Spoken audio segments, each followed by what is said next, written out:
I remember the Indonesian military's Dwifungsi. There's a lot of talk today about Indonesia's military and Dwifungsi, or dual function role. But many people ask me, what was it exactly and what did it mean in reality? Well, in the late 1990s, I was a foreign student at the University of Indonesia in Depok. And at the time, Indonesia was still under President Suharto. And what I came to understand very quickly was that the military didn't just defend the country, it also helped run it. This was known as Dwifungsi ABRI, the dual function of the armed forces. But what did it actually look like? First, the military and police were under the same organization, ABRI, the Armed Forces of the Republic of Indonesia. That included the Army, the Navy, the Air Force, and the police, all under one command.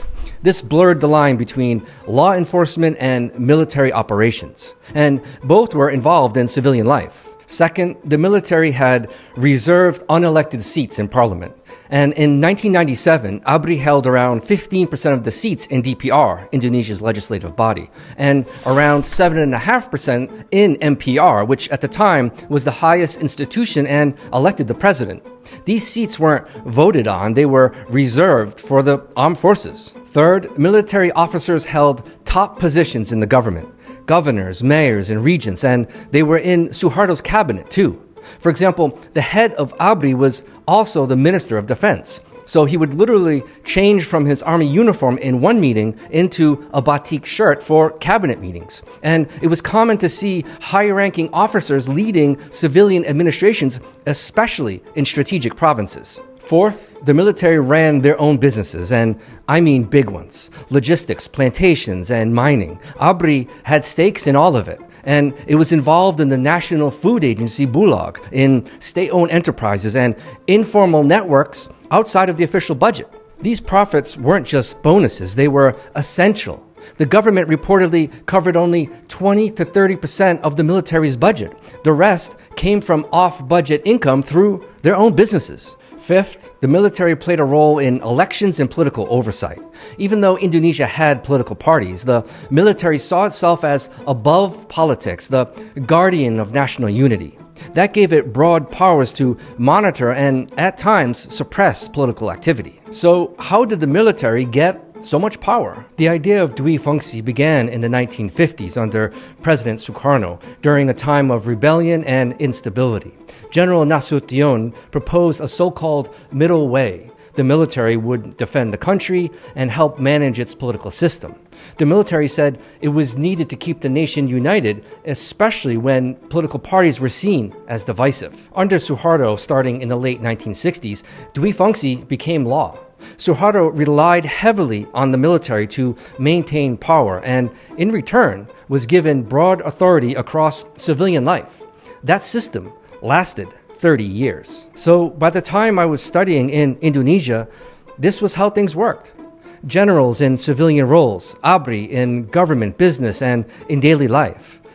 But some people were starting to question it, even some in ABRI. Then came Reformasi, sparked by growing public dissatisfaction.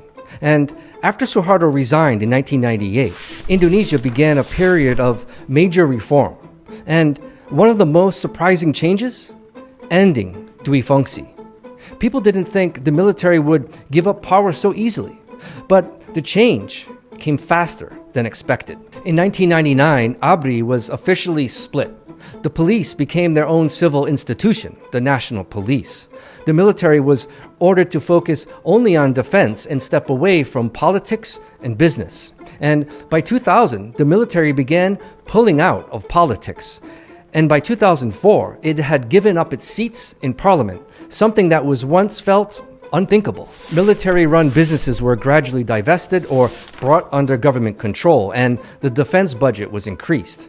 And by the mid-2000s, Dwifungsi was formally over. No more politics, no more business, and no more local governance. The military had transitioned to its role as a professional defense force and became known as the Indonesian Armed Forces, or TNI. In just a few years, Indonesia went from a military-dominated system to a civilian democracy. It wasn't perfect, but it was incredible change. Change that many thought, including myself, couldn't and wouldn't happen.